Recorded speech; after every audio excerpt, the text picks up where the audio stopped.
Of the two missing kids that disappeared from Idaho, has finally been arrested, and she was arrested in Hawaii, which is where she was seen to be island hopping. She was the one that I had posted a video about, so this is an update.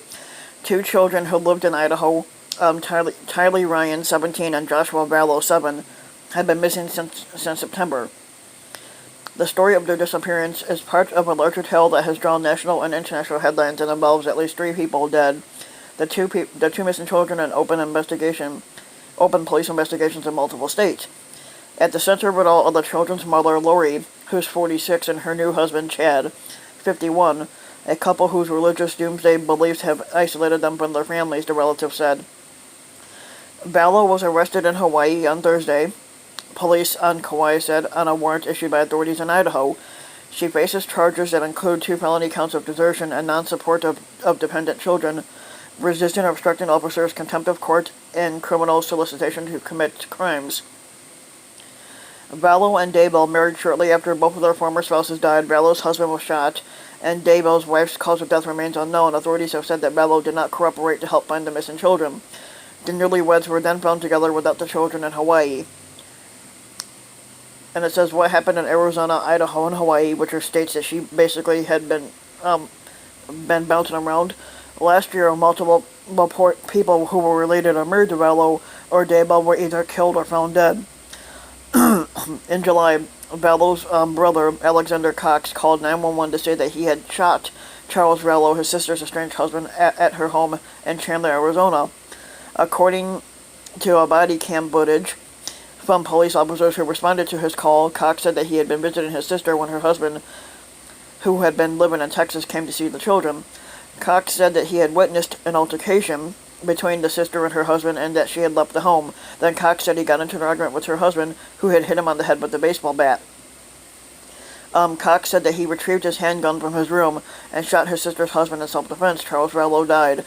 No arrests at that time were made, but the case remains under investigation, police in Chandler said. On October 19th, Daybell's wife, Tammy Daybell, 49, was found dead in her home in Salem, Idaho. Authorities said that she appeared to have died of natural causes, and she was buried in Springville, Utah, where she lived. Chad Daybell married Vallow the next month after, and they ended up moving to Idaho together. But Tammy Daybell's body was exhumed on December 11th, after authorities in Idaho began to question the circumstances of her death and whether it might have been connected to the disappearances of Tylee and Joshua.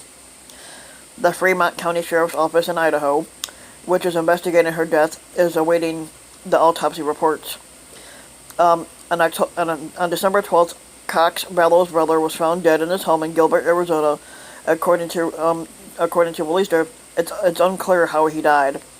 We are currently waiting for the autopsy results to come back on that one. A department spokesperson said in a statement, "We anticipate it will be another 2 months or so for us to receive these kind of results back." Vallow and Daybell eventually turned up in Hawaii, but without the children, and in late January, the Kauai Police Department said it had served her with a court order to bring her children to the Idaho Department of Health and Welfare. The deadline came and went, but neither Vallow nor the children appeared. On Thursday, Kauai police said they had arrested Vallow in Princeville and that she would attend a hearing on the island, where she will have an opportunity to waive or fight her extradition to Idaho. Police said that she faces no criminal charges on Kauai, and she's being held on a bail set at $5 million. Daybell has not been arrested because they have no proof whether he was connected in the crime or not. Was a religious organization involved? Relatives of Vallow and Daybell have suggested that the couple's religious beliefs isolated them from their family members. Daybell is the author of several books with religious names, and both he and Vallow have been linked to an entity called Preparing a People. A multimedia company, Color My Media, said in a statement that Preparing a People was essentially a lecture series. It is not a group, and it is not a cult or something people join, it said. The website said it aims to help prepare people for the second coming of Jesus Christ, the imaginary being that is, and the statement made reference to the Church of Jesus Christ of Latter-day Saints. It added that Daybell and Vallow had both appeared on podcasts associated with the organization, but were not considered leaders. Vallow's religious beliefs were also mentioned in court documents when her former husband had filed for a divorce from her about 5 months before he died. The filings were obtained by Fox 10, a news outlet in Phoenix, which reported that the documents showed that he had claimed that Bello believed she was receiving spiritual revelations and visitors to help gather and prepare her for those chosen to live in the New Jerusalem after the Great War, has prophesied in the Book of Revelations.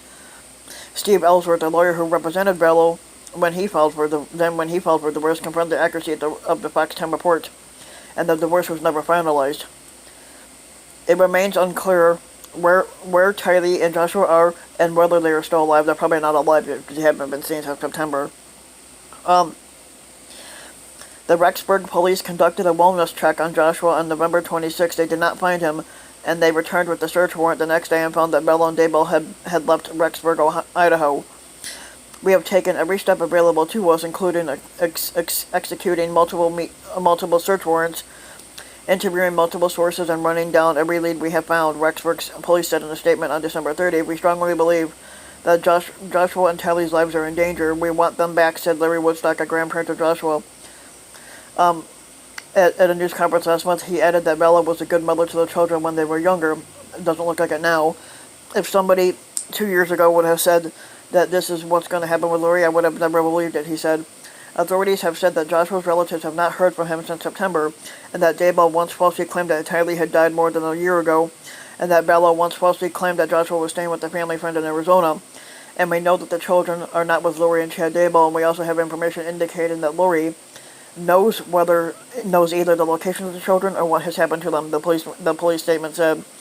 In early February, the East Idaho News Report reported that Bello abandoned a storage unit she had rented on October 1st at Self Storage Plus in Rexburg. The news outlet shared security footage from the storage company, which appeared to show Bello and two other men, possibly Cox and Daybell, visiting the unit multiple times in October and November to bring or remove items. Self Storage Plus confirmed in a statement that it had rented a storage unit to Bello, and owner of the business confirmed that authorities had searched the unit November 27th, and it contained children's items including photographs, bicycles, and clothing. Sean Bartholick, a lawyer for Bello, who may have changed the last name to Daybell, and Chad Daybell declined for comment on the case in early February, but issued a statement on their behalf to the East Idaho News in December. Chad Daybell was a loving husband and has the support of his own children in this matter. Lori Daybell is a devoted mother and resents assertions to the contrary. We look forward to addressing the allegations once they have removed beyond speculation and rumor. Colby Ryan, Bello's older son from a previous marriage, expressed his frustration with the murky situation and urged his mother to do the right thing.